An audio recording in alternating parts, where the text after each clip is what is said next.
So in the previous video, we have seen the problem with the single linked list where there is only one link. If you have to delete from the tail, you'll have to traverse the entire list and then delete it. So to overcome this challenge, we will see doubly linked list here.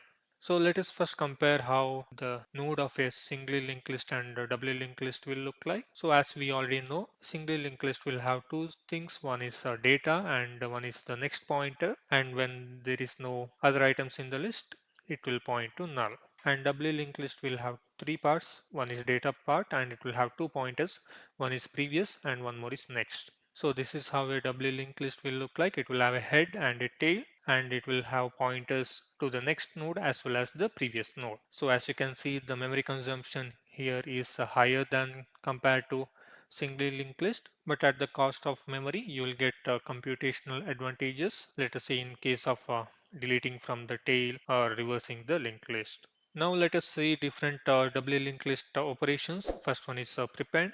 So when there is no item in the list, both head and tail will point to null and will create a new node and point both head and tail to new node. So there is no change here. It is similar to the other linked list operations. Now let us see when there is already an item in the list.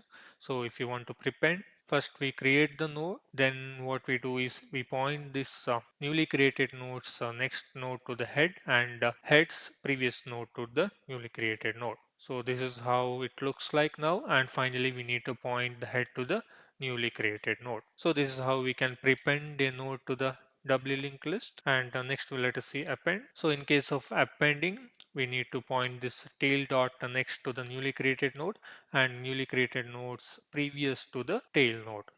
And this is how it will look like now. And finally, we need to point this tail to the next node of tail, that is tail is equal to tail dot next. So this is how we can append in a doubly linked list. And next let us see deleting.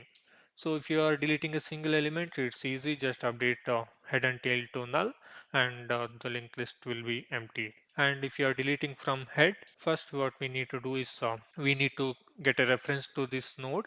So we will store it in a remove node. So remove node will be head and will point head is equal to head dot next. And finally, we'll remove these references here. So remove node dot next will be null and head dot previous will be null. So that this will be separated and garbage collected, and we will have the remaining part of the linked list. And the next operation is deleting from tail.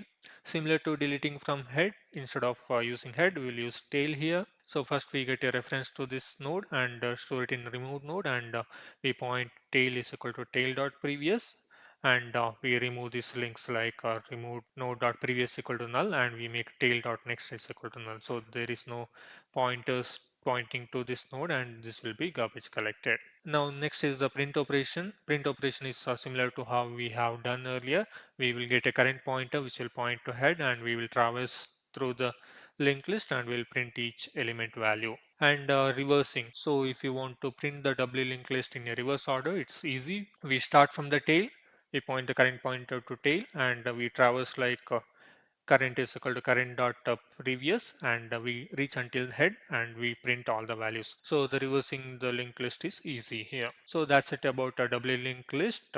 I will not be implementing this doubly linked list in this video. You can take it as an exercise. Anyways, I will give a link in the description to the code of implementing doubly linked list. You can refer it if you have any questions. Thank you for watching. Finally, we have come to the end of the linked list series. Next, we will see how we can use hash maps in JavaScript. Hope you're liking this series. If you are, please consider subscribing to the channel. See you in the next one.